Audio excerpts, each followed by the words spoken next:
Comment limiter les rejets polluants des poids lourds? Une station-service au gaz naturel vient d'être installée dans notre région.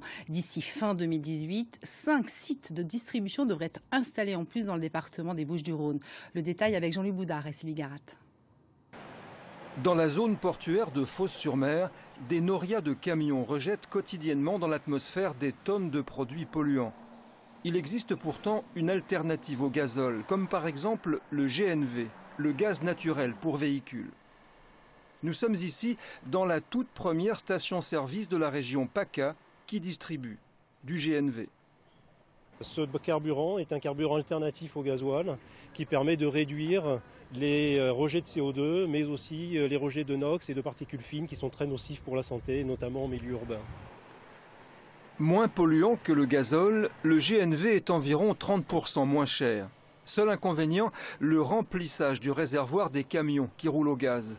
Une étape délicate car ce carburant est liquéfié à une température de moins 160 degrés. C'est du méthane, donc c'est pas le problème. Le souci, c'est que c'est assez dangereux pour les brûlures, quoi. C'est pour pas se brûler les mains. D'où l'importance d'être équipé. Voilà.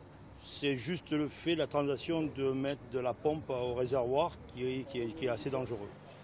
Sensibilisés à la transition énergétique, certains transporteurs routiers, encore minoritaires, investissent dans ce carburant durable qu'est le gaz naturel.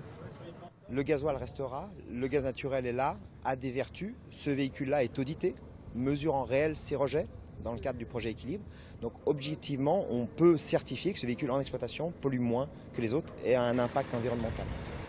Il n'existe pour l'instant en France qu'une dizaine de stations-service comme celle-ci. Il faudra encore attendre quelques années avant de voir diminuer de façon significative les rejets polluants dus aux poids lourds.